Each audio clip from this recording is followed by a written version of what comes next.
Marvel Legends, X-Men, Chode Build-A-Figure Wave, Emma Frost. Let's get it.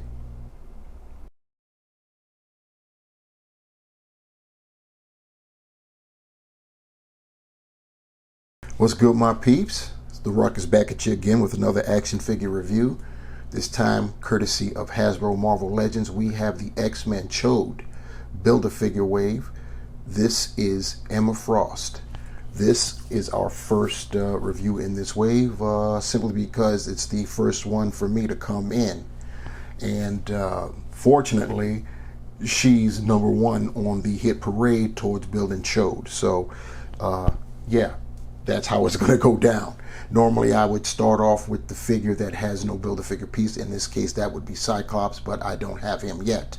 But I will be getting him shortly, trust and believe. Anyway, enough about that. Let's talk about this packaging. You see the digital render of Emma on the cover there with the X-Men logo below her and some artwork of Miss Frost behind her. Speaking of artwork, on one side, you have some artwork. On the other side, we have a digital render of the Build-A-Figure, in this case it being Chode, of the Starjammers. And the figures required to build Chode, 6 figures are required. Emma Frost is number 1. X logo at the top. And on the rear, we have another digital render of Emma Frost. And to our left, her right, we see the Build-A-Figure piece, which is the right leg to build Chode. And then on our right, her left, we see the accessories that she comes with, a mirrored set of hands. Taking a look at Emma Frost in all her white glory on our rotating base. The first thing that I want to point out is she is sporting high heels, and I'm sure most of you know that high heels on the females have been notoriously difficult to have the figure in question stand. That wasn't the case this go round. Emma actually stood pretty nicely with these particular feet. May have something to do with the legs, because we've got the updated double jointed pinless legs on Emma. They're a little bit beefier and a lot less gummy, so you got that. Anyway, that's what we got going on with that.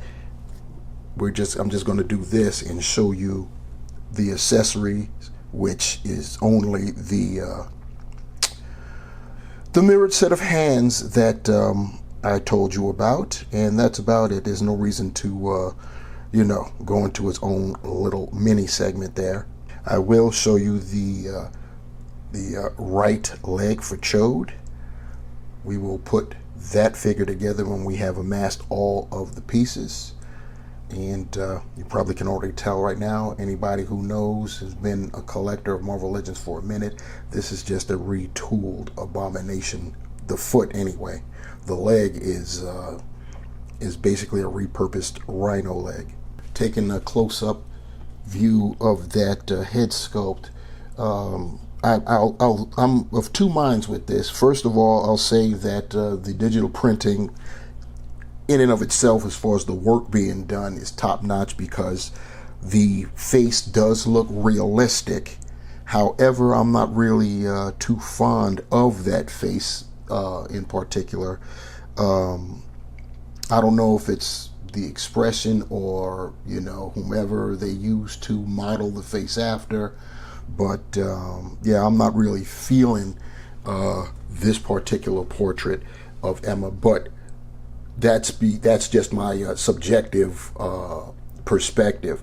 As far as the work of the sculpt itself, it looks good because it does look realistic. She's blazing the blue lipstick, that frost to give her that frosty look, no pun intended, and everything is looking nice. The eyes are looking great and everything else. Look in that profile. I always like to do the profile. See right there, now that looks banging right there. Now you see that looks banging right there. That's a beautiful woman right there when you look at it. And I'm going to stop because now I'm sounding creepy up there, fiending over plastic. But you know what I'm trying to say. Y'all know what time it is. And the profiles are always nice. As far as her hair, You know, she's got that the blonde look going, and there is a wash in there. So that is definitely something nice to behold. As far as the rest of her is concerned, it's a pretty accurate representation of Emma. You know, Hasbro these days, you know, being all aligned with Disney, they have to toe a certain line with how they present someone. So making a figure like the Frost Queen herself, Emma Frost, the White Queen, you know, they've got to find ways to toe the line and still give us as accurate a representation as they can. We're not going to get everything that we want, but close enough, definitely close enough. As you can see here, we've got some nice paint work with the X logo right there. Other than that, I mean, she's essentially, you know, white and flesh toned, and it's pretty cool. What isn't so cool would be the articulation. And if you're looking at the figure, you can get an idea of what I'm speaking of. So without further ado, let's get to it. Her head is on a dumbbell, so she can swivel with you know, some caveats because of that hair. That's to be expected. But unfortunately, because of that hair, she's not going to be able to look up, which is also expected if you know anything about Marvel Legends and long hair. As far as looking forward, she can a little bit, but once again, the hair is going to impede because she's got locks that flow in front of her chest as well as in the back. Now, normally I would show you what's going on with those shoulders, but because of the nature of her costume, I can't do that because this impedes raising her shoulders in a T-pose and rotating them, so you can scratch that. Now, we are also blazing the single jointed elbows that swivel. So that's all you're going to get right there. She's got horizontal wrist hinges that swivel, of course. What's unfortunate about that, that's the same thing it mirrors on the other side. What's messed up is that you can't raise her arms up enough for her to like touch her head when she's doing her telepathy thing. So that's unfortunate. As far as the torso though, she's got diaphragm, so she can spin around with the diaphragm and move it side to side. She will lean forward almost not at all, and she can go back. It's going to be impeded somewhat because of the cape / costume. As far as her hips, I have to get the hands out the way as best I can with the limited articulation. It's a shame about that, but with the hips, she can get them out that far. She can lift her leg almost 90. She can get it back just a very little bit. She does have the thigh cut.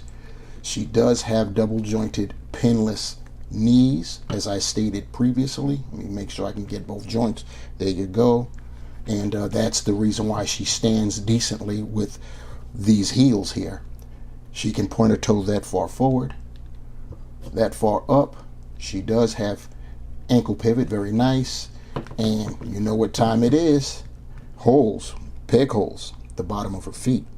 And now it's time for the horror segment. And what I mean by that is how horrible the original, the very first Emma Frost figure we ever got looks. That's what we are seeing there on our right. That is from 2006, the Annihilus wave, and you see what it is. Not too pretty. There was a variant, a Toys R Us exclusive, same figure, just all of the fleshy parts were molded in a white translucent plastic to emulate her diamond form. So that's what went down back then. But let's get out of this Jason Voorhees, Freddy Krueger segment. And here's the comparison that we really want to see here.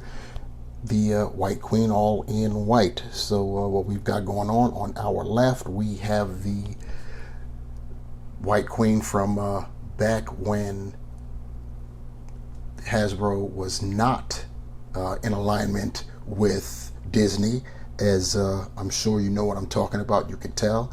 Of course, the one thing, this was from the Puck Build-A-Figure wave, the mini Build-A-Figures back then. This was a Toys R Us exclusive. So it was very, very difficult to get. And also, it's still, despite the fact we've gotten a couple Emmas since then, she's still a pretty penny on the secondary market, aka eBay.